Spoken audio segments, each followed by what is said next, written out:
20년 우리의 삶의 모습 예수님을 닮아가 변화할 수 있도록 도와주시옵소서. 은혜 받으실 하나님 말씀은 요한계시록 8장 말씀입니다. 1절부터 13절까지.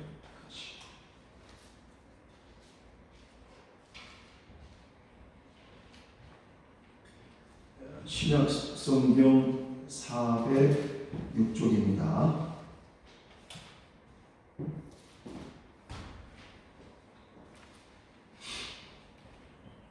요한계시록 8장 말씀을 우리 다 같이 한 목소리로 합독하시겠습니다. 일곱째 인을 떼실 때에 하늘이 반 시간쯤 고요하더니 내가 보매 하나님 앞에 일곱 천사가 서 있어 일곱 나팔을 받았더라. 또 다른 천사가 와서 제단 곁에 서서 금향로를 가지고 많은 향을 받았으니 이는 모든 성도의 기도와 합하여 보좌 금 제단에 드리고자 함이라. 향연이 성도의 기도와 함께 천사의 손으로부터 하나님 앞으로 올라가는지라. 천사가 향로를 가지고 제단에 불을 담아다가 땅에 쏟음에 무례와 음성과 번개와 지진이 나더라. 일곱 나팔을 가진 일곱 천사가 나팔을 불기를 준비하더라. 첫째 천사가 나팔을 부니 피 섞인 우박과 불이 나와서 땅에 쏟아짐에 땅의 3분의 1이 타버리고 수목의 3분의 1도 다 버리고 각종 푸른 풀도 다 버렸더라. 둘째 천사가 나팔을 부니 불붙는 큰 산과 같은 것이 바다에 던져짐에 바다의 3분의 1이 피가 되고 바다 가운데 생명 가진 피조물들의 3분의 1이 죽고 배들의 3분의 1이 깨지더라. 셋째 천사가 나팔을 부니 횃불같이 타는 큰 별이 하늘에서 떨어져 강들의 3분의 1과 여러 물샘에 떨어지니 이 별 이름은 쓴쑥이라. 물의 3분의 1이 쓴쑥이 되매 그 물이 쓴물이 되므로 많은 사람이 죽더라.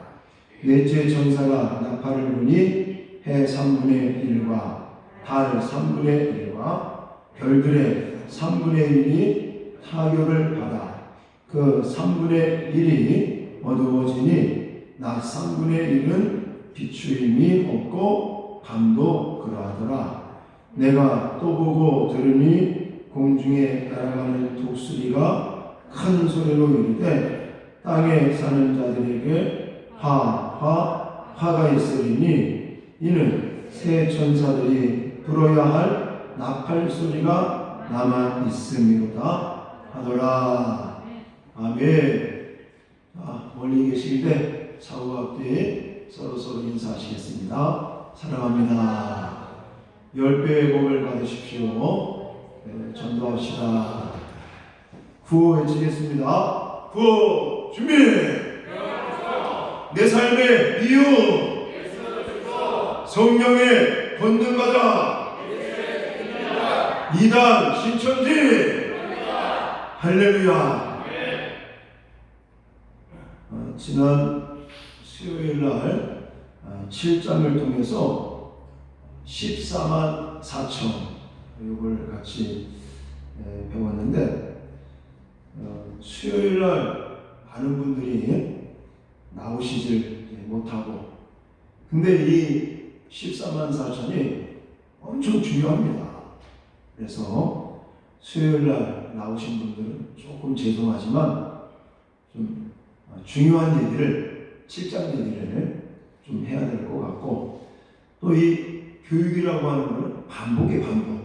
그래서 지난 수요일날 예배 시간에 어떤 분은 오전에 나와서 설교 듣고 또 밤에 또 나와서 두 번 들으신 분들도 계실 거지만 다시 한번 7장 말씀을 좀 정리하고 8장으로 넘어가겠습니다. 자, 우선 인침을 받은 14만 4천, 이게 굉장히 중요합니다. 왜 그런가 하면 이 인침을 받았다, 이것은 하나님께서 내 소유다 라고 도장을 찍는 거예요. 도장을. 자, 7장을 좀 보겠습니다. 7장 3절과 4절 말씀 같이 읽겠습니다. 시작. 이마에 인치기까지 땅이나 바다나 나무들을 해하지 말라 하더라. 내가 인침을 받은 자의 수를 들으니 이스라엘 자손의 각 지파 중에서 인침을 받은 자들이 14만 4천이니 라고 말씀을 하고 있습니다. 자, 지금 방금 읽은 것처럼 하나님의 종들의 이마에 인을 쳤다. 이 인을 친다는 것은 도장을 찍었다, 이런 뜻이죠. 왜 도장을 찍겠습니까? 내 소유다, 이것을 의미하는 것이죠. 그러니까 하나님께서 이 마지막 때 지금 인봉을 떼는 그런 재앙 가운데 이제 하나님께서 이마에 인쳐서 14만 4천 이 하나님의 종들, 하나님의 백성들은 보호하시겠다는 거예요. 하나님이 관리하시고 하나님이 내 소유로 삼아주시겠다 라고 이마에 도장을 찍고 계신다, 이렇게 말씀을 드렸죠. 그런데 이 인침을 받는 14만 4천 안에 들어가는 것, 이게 굉장히 중요합니다. 왜 중요하냐면 7장 15절부터 17절 마지막 절 3절을 같이 또 읽겠습니다. 시작. 그러므로 그들이 하나님의 보좌 앞에 있고 또 그의 성전에서 밤낮 하나님을 섬김에 보좌에 앉으시니가 그들 위에 장갑을 치시리니 그들이 다시는 줄이지도 아니하며 목마르지도 아니하고 해나 아무 뜨거운 기운에 상하지도 아니하리니 이는 보좌 가운데에 계신 어린 양이 그들의 목자가 되사 생명수 샘으로 인도하시고 하나님께서 그들의 눈에서 모든 눈물을 씻어주실 것입니다. 아멘. 여기 그들이라는 단어가 15절에도 나오고 16절에도 나오고 17절에도 그들이, 그들의 라는 단어들이 나오는데 그들이 누구냐? 바로 14만 4천이라고 하는 것이죠. 이 14만 4천을 위해서 하나님께서 장막을 치시는, 15절에는 장막을 치신다 그렇게 말하고 있고 16절에는 줄이지도 아니하며 목마르지도 아니하고 상하지도 아니하겠다. 누가? 그들이 14만 4천이 그렇다는 것이죠. 그리고 17절에는 목자가 되셔서 어린 양께서 그들의 목자가 되셔서 생명수 샘으로 인도하신다. 그리고는 그들의 눈에서 모든 눈물을, 흐르는 눈물을 닦아주시겠다. 위로하시고 새 힘을 주시고 은혜를 주시겠다고 이렇게 약속을 하고 계십니다. 그리고 이 14만 4천은 왕같은 제사장 나라가 되어서 예수님과 더불어 마지막 때 다스리고 통치하는 그런 은혜와 능력을 부어주신다고 성경이 말씀하고 있기 때문에 이 14만 4천에 들어간다는 것, 또 14만 4천이라고 하는 것이 굉장히 중요하다고 말씀을 드리고 싶어요. 그런데 이단들이 이 14만 4천을 잘못 해석하는 경우가 너무나 많습니다. 우리 주변에 가장 알려져 있는 신천지도 마찬가지입니다. 신천지에서는 이 14만 4천을 숫자적으로 해석을 합니다. 문자적으로 해석합니다. 그러니까 14만 4천만 신천지 안에 들어와서 이만희의 가르침을 받고, 그리고 앞에 6장에 나와 있는 임마들, 순교자들의 영이 14만 4천 안에 들어가서 영생 불사하는 그런 구원관을 그들은 주장을 합니다. 그러면서 이 앞에 7장에 나와 있는 14만 4천 다음에 9절 말씀을 보세요. 9절. 7장 9절입니다. 7장 9절에 가면 2일 후에 내가 보니 각 나라와 족속과 백성과 방언에서 아무도 능히 셀 수 없는 큰 무리가 나와 흰옷을 입고 손에 종려가지를 들고 보호자 앞과 어린 양 앞에 서서 큰 소리로 외쳐 찬양하는 것을 언급하고 있는데, 신천지 같은 경우는 14만 4천이 나오고 입맞은 14만 4천 이후에 9절 말씀에 2일 후에 라는 단어가 있다고 해서 여기 아무도 셀 수 없는 큰 무리, 흰옷을 입은 이 무리를 14만 4천과 구분을 합니다. 근데 결론을 먼저 말씀드린다면, 우리 개혁주의 신앙관을 가지고 있는 교회들은 14만 4천과 여기 9절에 나와 있는 아무도 셀 수 없는 큰 무리, 흰옷을 입은 무리와는 같은 것이다 라고 해석을 합니다.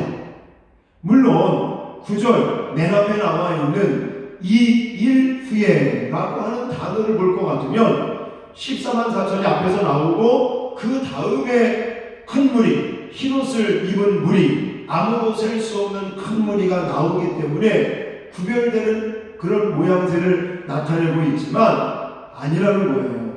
그것을 어떻게 증명할 수 있냐면 14장으로 가면 그것을 제가 증명할 수가 있습니다. 자, 참고적으로 14만 4천에 대한 얘기가 14장에 나와 있거든요. 자, 14장 1절을 먼저 읽겠습니다. 네, 넘기시고요. PPT 없기 때문에 넘기셔서 14장 1절 말씀을 또 읽겠습니다. 시작.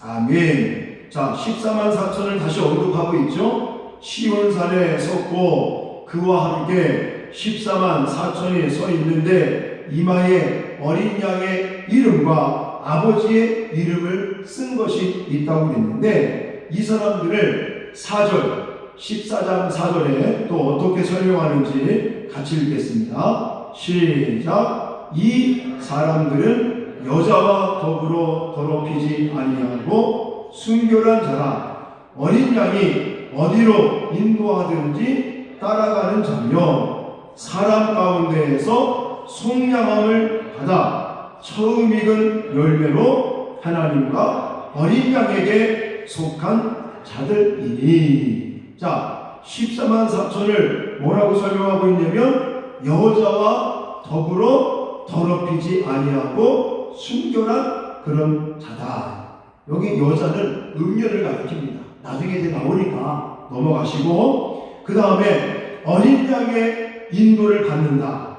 그리고 속량함을 받은 자들이다. 이렇게 설명하고 있죠. 그리고 다시 좀 힘들지만 7장 14절을 가보세요. 7장 14절. 자, 7장 14절 읽겠습니다. 시작. 내가 말하기를 내 주여 당신이 아시나이다 하니 그가 나에게 이르되 이는 큰 환난에서 나오는 자들인데 어린 양의 피에 그 옷을 씻어 희게 하였느니라.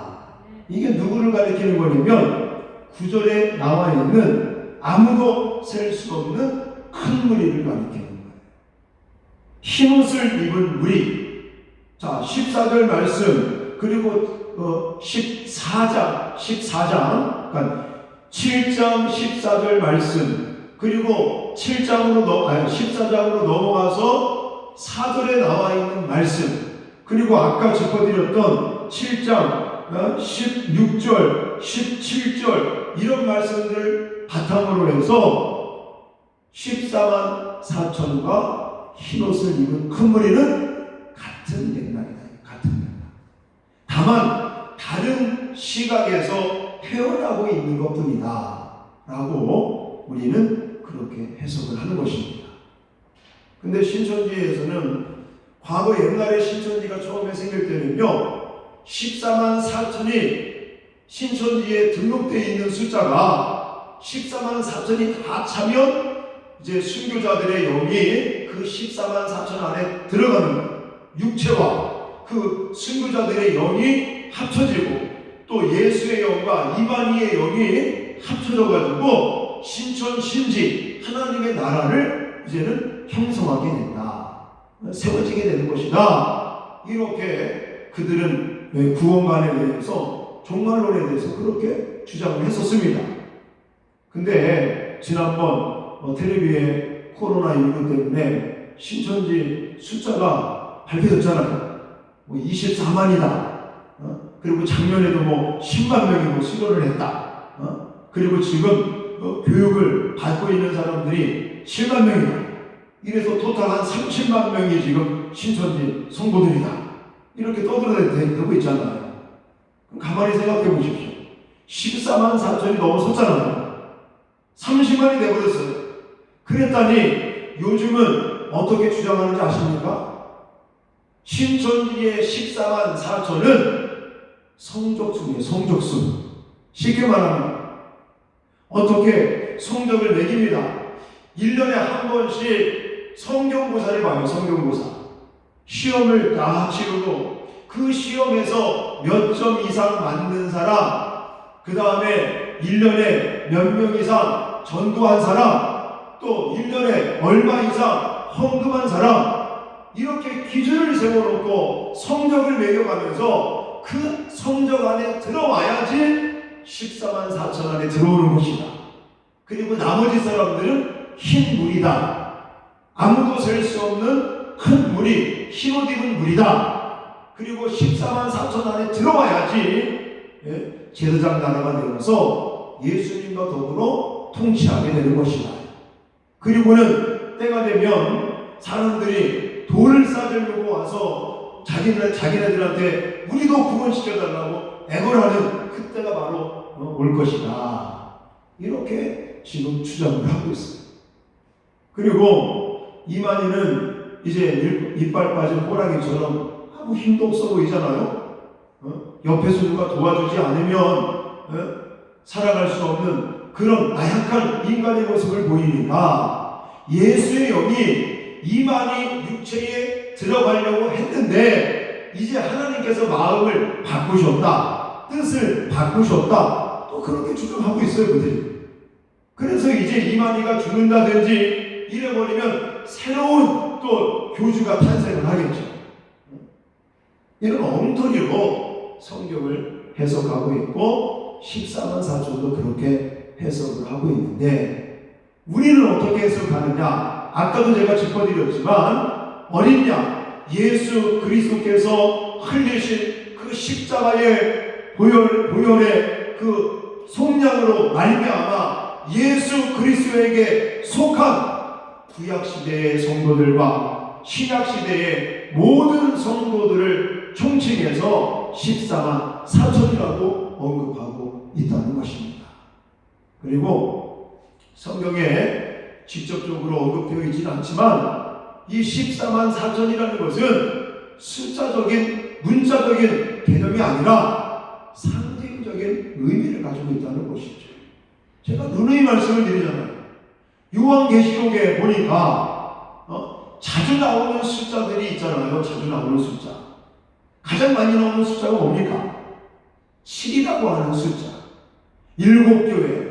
또 재앙도 첫째인, 둘째인, 7째인. 나팔도 첫째 천사가 나팔을 부니까 둘째 천사가 나팔을 부르고 나중에는 7째 천사가 나팔을 부르고 대접 부는 사건도 첫 번째 대접을 부를 때 두 번째 대접을 부으면서 7째까지 대접을 부으면서 이렇게 7이라고 하는 숫자가 꼭 7개라고만 말할 수 있는 것이 아니라 하나님께서 말씀하시는 완전수 그런 개념 속에서 대표성도 가지고 있는 그런 개념 속에서 하나님은 숫자를 사용하고 계시다는 것이에요.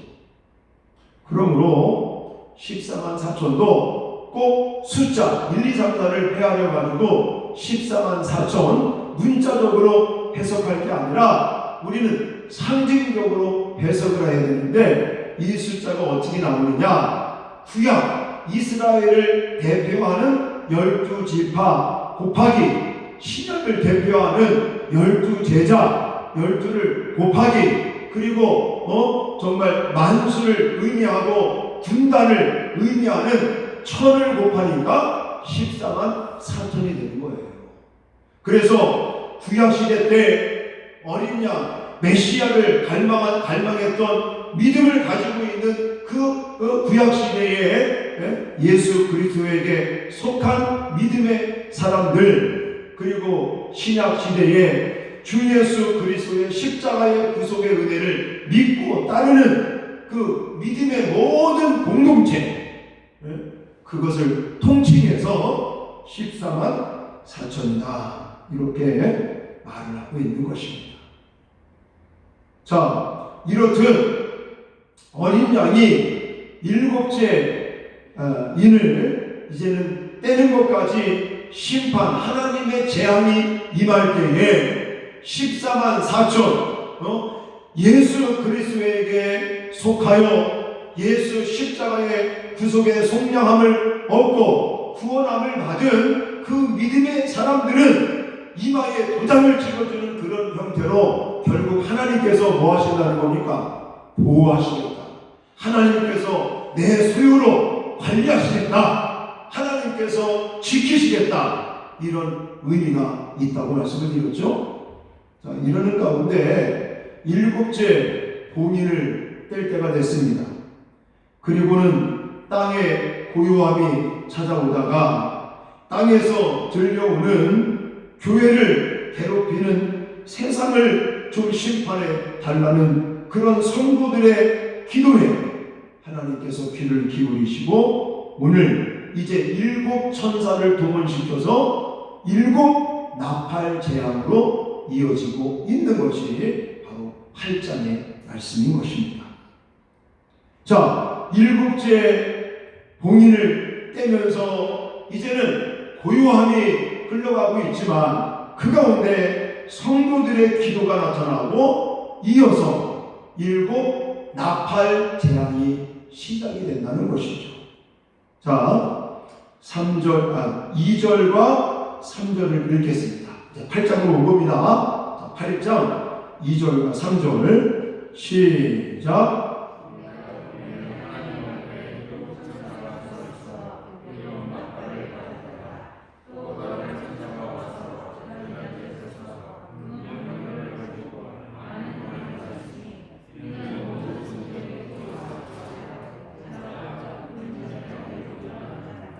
사절에 향연이 성도의 기도와 함께 천사의 손으로부터 하나님 앞으로 올라가는지라 하면서 이 하나님의 재앙 심판 가운데 성도들의 기도가 이렇듯 좌우하고 있다라는 것을 제가 나중에 말씀을 드리고 그 다음서부터 7 나팔 그 재앙이 이제 진행이 되는데 7절에 첫째 천사가 나팔을 부니 어떤 일이 벌어집니까?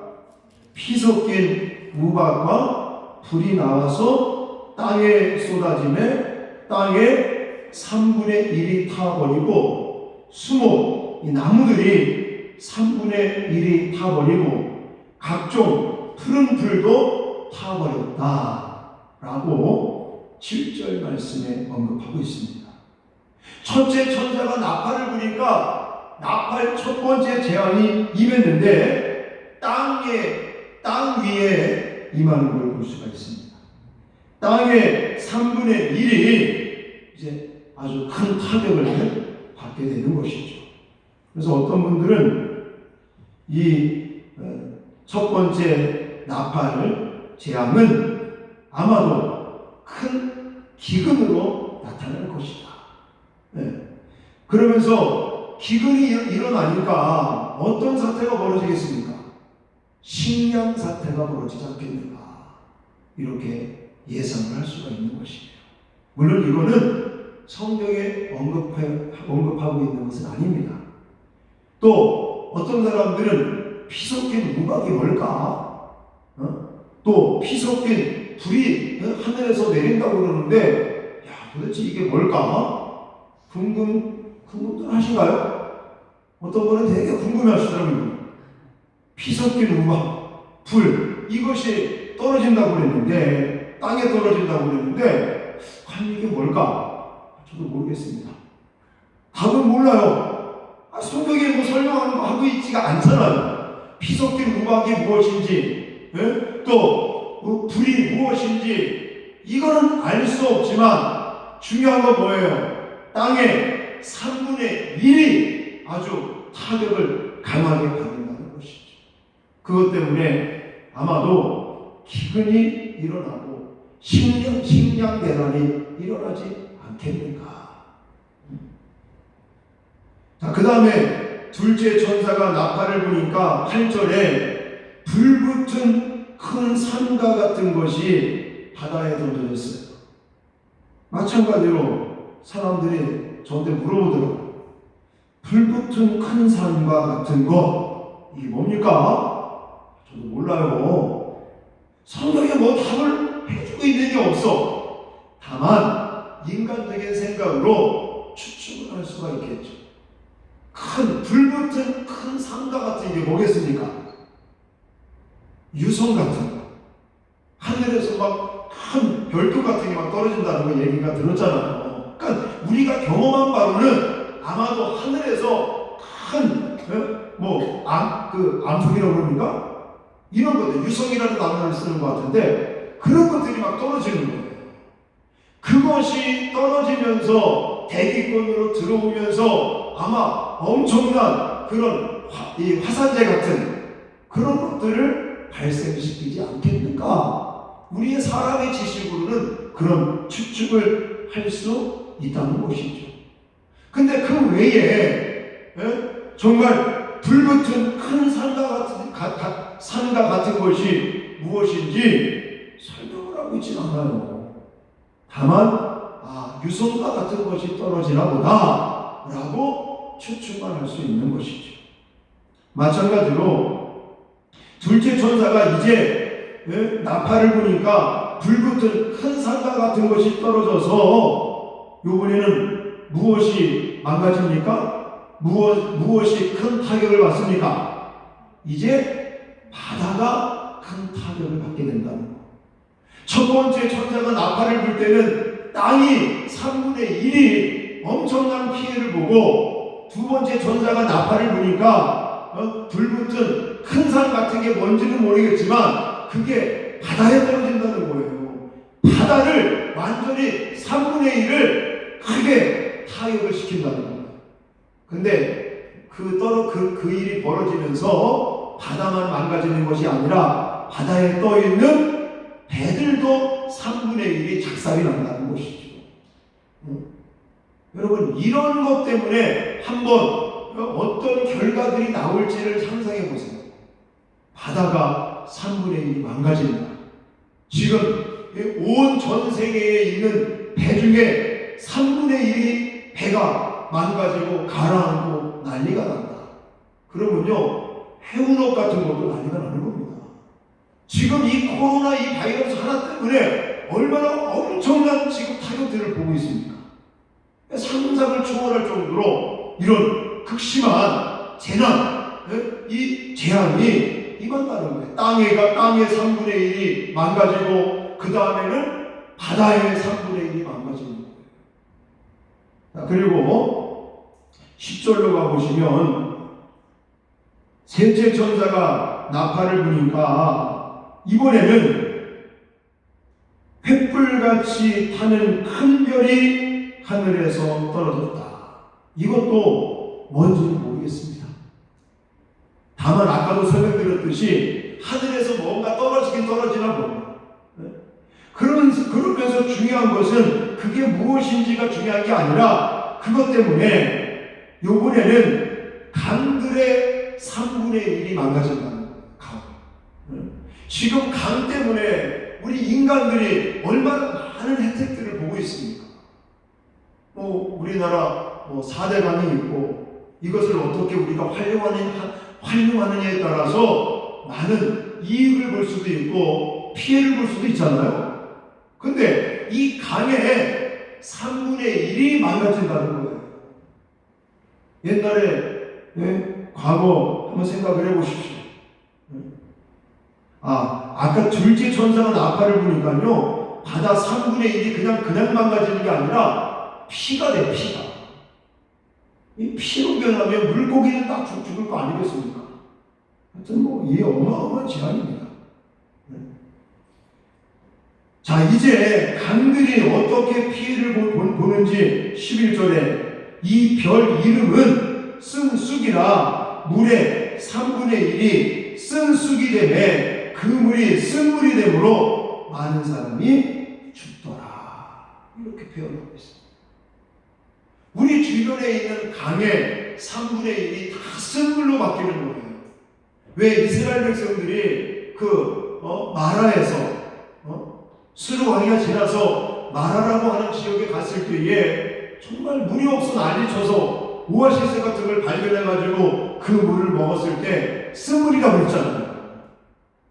이런 것들을 상상해보면 지금 이 나팔 부는 나팔 재앙의 이런 모습들은요, 진짜 어마어마한 충격이고 어마어마한 그런 피해들을 우리가 상상할 수가 있을 겁니다. 지금 코로나 이 바이러스 19 때문에 미국 같은 경우는 지금 30만 명 이렇게 감염이 되고, 그리고 옛날 과거에 있었던 대공황보다도 더 큰 경제의 충격이 있을 것이라는 이런 얘기들이 나오잖아요. 자, 그 다음에 넷째 천사의 모습을 볼까요? 넷째 천사가 나팔을 부니까 이제 하늘의 해와 달과 별의 3분의 1이 어두워지는 거예요. 지금 태양 때문에, 또 달 때문에, 별 때문에 우리 사람들이 지금 혜택 누리는 것들이 얼마나 많습니까? 근데 3분의 1이 사라져버려요. 여기 보십시오. 12절에 해 3분의 1, 달 3분의 1, 별 3분의 1이 타격을 받아 그 3분의 1이 어두워지니 낮 3분의 1은 비추임이 없고 밤도 그러하더라. 쉽게 말하면 지금 우리가 아침 한 7시면 해가 떠서 저녁 한 5시면 해가 지는 이런 상태로 지내다가 쉽게 말하면 낮에 3분의 1이 깜깜하게 사라지는 거예요. 예를 들면 이런 엄청난 재앙들이 이제 펼쳐지고 있습니다. 근데 여기서 저는 강조드리고 싶은 게 뭐냐면, 땅에 내리는 재앙, 바다에 내리는 재앙, 강에 내리는 재앙, 또 해와 달과 별에 이 천체에 내리는 재앙 가운데도 하나님은 완전히 싹 없애버리는 게 아니라 항상 우리가 인대는 재앙을 통해서는 4분의 1을 하나님께서 이제 망가뜨렸거든요. 근데 나팔을 부는 이 재앙을 통해서는 3분의 1만 하나님이 이제는 처리하신다는 것이죠. 물론 강도는 지금 세지고 있는 겁니다. 4분의 1에서 3분의 1로 더 확대된 것이죠. 하나님의 재앙, 심판은 더 강도가 세지고 있지만 저는 어떤 모습을 여기서 발견하냐면 그래도 하나님께서는 참고 계신다. 하나님께서는 기다리고 계신다. 할렐루야. 왜냐? 3분의 1만 타격을 하고 나머지 3분의 2에 대해서는 지금 기회를 주는 거예요. 지금 이렇게 살아계신 하나님, 눈에 보이진 않지만 지금도 살아계셔서 역사를 심판하시고 그리고 이 땅에 재림하신다는 그 하나님의 그 심판이 지금 하나님의 능력이 하나님의 역사가 이렇게 흘러가고 있으니까 제발 좀 돌이켜서 구원함을 받아라. 이런 하나님의 기다림이 있고 하나님께서 기회를 주시는 이런 모습을 우리가 놓치지 말자는 것이죠. 인을 뗄 때 인 떼면서 내렸던 재앙 속에도 4분의 1이라고 하는 그런 이런 어떤 하나님의 재앙에 구간이 있다는 것이죠. 또 지금 나팔 재앙 속에도 3분의 1이라고 하는 그런 한계점을 하나님께서 만들어 놓고 한계선을 만들어 놓고 지금 하나님께서는 참고 기다리시고 기회를 주면서 지금 인내하고 계시는 하나님의 마음을 저와 여러분들이 꼭 헤아릴 수 있어야 될 줄 믿습니다. 하나님 우리를요 날마다 참고 기다리시고 인내하시고 다시금 기회를 주시고 그래서 그런 모습이 신약 성경에 어떤 모습으로 등장하고 있냐면 왜 탕자의 비유라고 하는 그 말씀 아시잖아요. 아버지에게 내 재산 물려줄 재산 달라고 그래서 주었더니 그거 가지고 다른 타국에 가서 허랑방탕하게 다 써버리고 그리고 거지가 돼서 돌아오는 그 둘째 아들을 먼 거리에서부터도 알아보고 그 아들을 정말 맞이하여 그에게 목욕을 시켜주고 또 채색 옷을 입혀주고 또 소를 잡고 양을 잡고 잔치를 배설하며 그 돌아온 탕자 그 둘째 아들을 반겨주는 아버지의 마음이 하나님 아버지의 마음인 것을 믿으십시오. 그런 하나님의 마음이 그런 하나님의 모습이 이 마지막 재앙을 내릴 때도 하나님께서 우리를 향해서 나타내실 줄 믿습니다. 날마다 우리를 향해서 인자함으로 자비하심으로 긍휼하시는 마음으로 우리를 바라보시고 손 내미시고 우리가 돌이키기를 원하시는 그 하나님 앞에 날마다 가까이 나갈 수 있는 저와 여러분 되시기를 주님의 이름으로 축원합니다. 그러면서 중요한 게 뭐냐면 하나님은 성도들의 기도가 중요하다는 겁니다. 성도들의 기도를 통해서 하나님이 일하고 계시다는 겁니다. 아까도 제가 초반에 설명을 드렸지만 나팔 재앙을 내릴 때에 어떤 것이 거기에 역할을 하고 작용을 하느냐? 바로 성도들의 기도라는 것입니다. 아까도 읽었지만 3절과 4절 그리고 5절까지 이어지는 말씀을 보십시오. 금향로를 가지고 많은 향을 받았으니 이는 모든 성도의 기도와 합하여 보좌 앞 그 제단에 드리고자 함이라. 그러면서 향연이라는 단어를 쓰고 있죠. 향연. 성도의 기도와 함께 천사의 손으로부터 하나님 앞으로 올라가는지라 라고 설명하고 있습니다. 사랑하는 성도 여러분, 하나님께서 지금뿐만이 아니라 5장 8절에도 인되는 그 재앙을 시작할 때도 성도들의 향연이 기도의 향연이 있었다는 것을 여러분 기억하시기 바랍니다. 다시 말해서 이 마지막 재앙을 하나님께서 심판을 내리실 때도 성도들의 기도를 통해서 기도의 역할이 있고 그 다음에서야 하나님께서 심판을 내리시는 그런 일하시는 모습을 우리가 발견할 수 있다는 것이죠. 여러분, 기도는요, 이렇듯 우리에게 너무너무 중요한 것입니다. 여러분, 심판조차도 기도 응답으로 나타나고 있다는 것을 기억하시기 바랍니다. 우리가 하나님 앞에 기도할 때마다 하나님은 결코 그 기도를 외면하시지 않습니다. 오늘 본문을 보면서도 우리가 느낄 수 있는 것은 결코 우리가 하나님 앞에 드리는 기도는 땅에 떨어지지 않습니다. 공중에서 사라지지 않습니다. 천사들을 통해서 하나님께서 그것을